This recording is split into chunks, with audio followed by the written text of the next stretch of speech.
Chanzo cha ajali ya huu moto mpaka sasa hivi hakijajulikana chanzo hasa ni nini, lakini kwa kuwa mimi nilikuwepo kwenye gari, tulichosikia tu ni mlipuko wa tairi ulilia kwa kubwa sana, na mwisho wa siku tumesimamisha gari hapa kwenye parking, tunaenda kwenye tairi za nyuma pale kwenye tanki ya mafuta ilikuwa imeshachanika baada ule mpasuko wa tairi.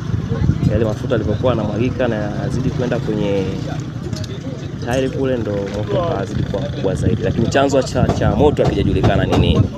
Ya abiria tulifanikiwa kuwanusuru wote. Ya tulichofeli ni kuokoa mali za abiria, lakini abiria wote waliokuwepo kwenye basi zaidi ya abiria 21 wote walifanikiwa kutoka salama. Ilikuwa inatokea Arusha kuelekea Dar es Salaam. Ilitoka saa 3 pale Arusha na ajali imetokea majira ya saa 5 kasoro. Kwa wakati ule, kwa sababu tayari gari ilikuwa ishateketea, tulichokifanya ni kuhakikisha abiria wetu wanaendelea vipi na safari yao.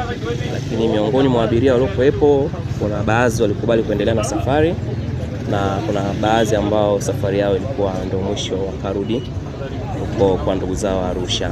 Lakini mbali na hivyo, taratibu zingine zinafuatwa kuhakikisha kila kilichoteketea kwa wale abiria wetu wanapata kwa mujibu wa sheria.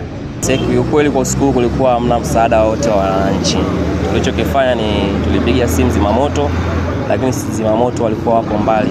Ile zimamoto imetokea wilaya ya Hai, maeneo ya Kia. Kwa wakati tumefika hapa raundi ya kwanza, walifanikiwa kupiga yale maji yao, gari ikakata maji, ikaenda tena kuchukua maji raundi ya pili, wakaja wakamalizia moto uliosalia, lakini mpaka wakati huo tayari mali ilikuwa imeshateketea. Kwa hiyo hakuwa na msaada mwingine zaidi. Kwa jina naitwa Daudi Stanislaus Mela, ni mkazi wa Kilimanjaro. Tulikuwa tunatokea Kimashuku kwenda Bomang'ombe. Tulivyoona ajali hii tumeona tusipite, tuangalie kwa sababu ni ajali ya kutisha na kusikitisha. Lakini tunaomba Mungu, sababu abiria waliokuwepo hakuna hata mmoja aliyeweza kuumia au kujeruhiwa kufariki. Tulikuwa tunaomba jeshi letu la polisi wajitahidi na kuwahi pia kwenye matukio kama haya, sababu inaweza katokea la kutokea lingine libaya zaidi, wakawa wanapata matatizo huko, wakakosa kuwaokoa.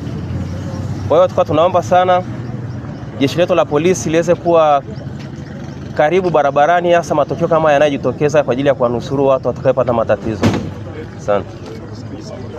Ningeweza kuomba jamani, hata jeshi la zimamoto ningeweza kuwa karibu na Sadala, hata ile tukio likitokea hapa linawahi kwa wakati, lakini lingekuwa karibu yote singetokea, lakini ndio hivi imeweza kutokea, hamna namna. Lakini ambacho tunaomba uweze kuwa karibu jeshi la zimamoto, tunaomba sana.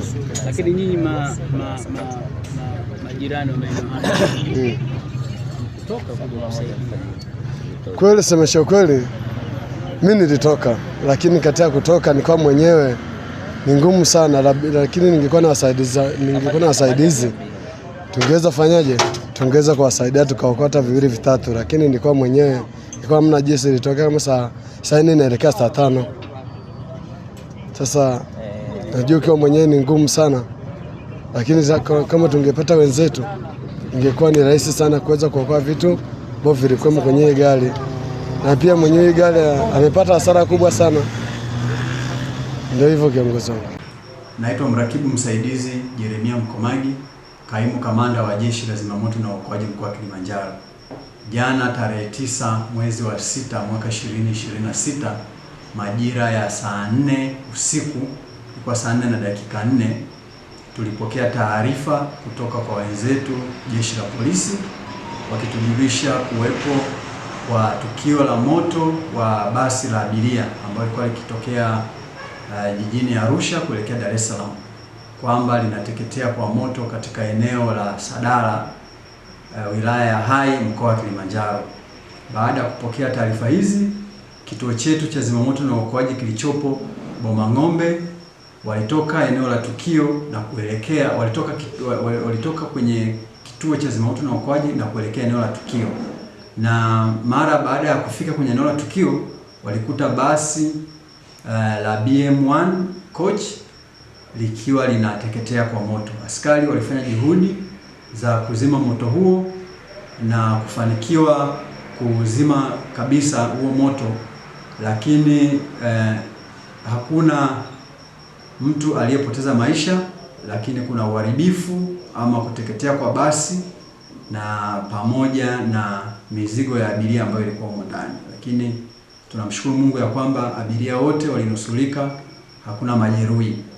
Kwa hivyo rai inayoitoa kwa wamiliki wa vyombo vya moto pamoja na madereva ni kuchukua tahadhari mapema, lakini pia kutoa taarifa mapema kwa Jeshi la Zimamoto na Uokoaji, kwa sababu kilichotokea pale baada ya tairi la basi kupata pancha kupasuka, ilitokea pia mpasuko wa tenki la kuhifadhia mafuta, tenki ambalo linatumia diesel la hilo basi. Kwa hivyo pasuka likapelekea muwako ama moto kuwa mkubwa na kusambaa kwa haraka. Sasa dereva pamoja na msaidizi wake walifanya juhudi za kuweza kuzima moto huo kutumia fire extinguisher ambayo ilikuwa katika basi hilo, lakini hawakuweza kufanikiwa. Baada ya hapo walipiga namba ambazo sio za polisi wala sio za zimamoto. Kwa hivyo huu wote inaonekana ni mlolongo wa ucheleweshaji wa taarifa. Kwa hivyo tumeendelea kutoa hii elimu kwamba madereva na wamiliki wa vyombo waendelee kuitambua namba ya Jeshi la Zimamoto na Uokoaji ya dharura 114 ili kuweza kutoa taarifa kwa wakati na huduma ya kuzima moto iweze kutolewa kwa wakati. Lakini taarifa hii ilichelewa na hivyo ikapelekea madhara zaidi ya kuungua na kuteketea kwa basi lote. Kwa hivyo naendelea kutoa rai kwa wananchi kwamba taarifa hizo zinatolewa mapema kwa namba yetu ya dharura ya 114. Asante Fani.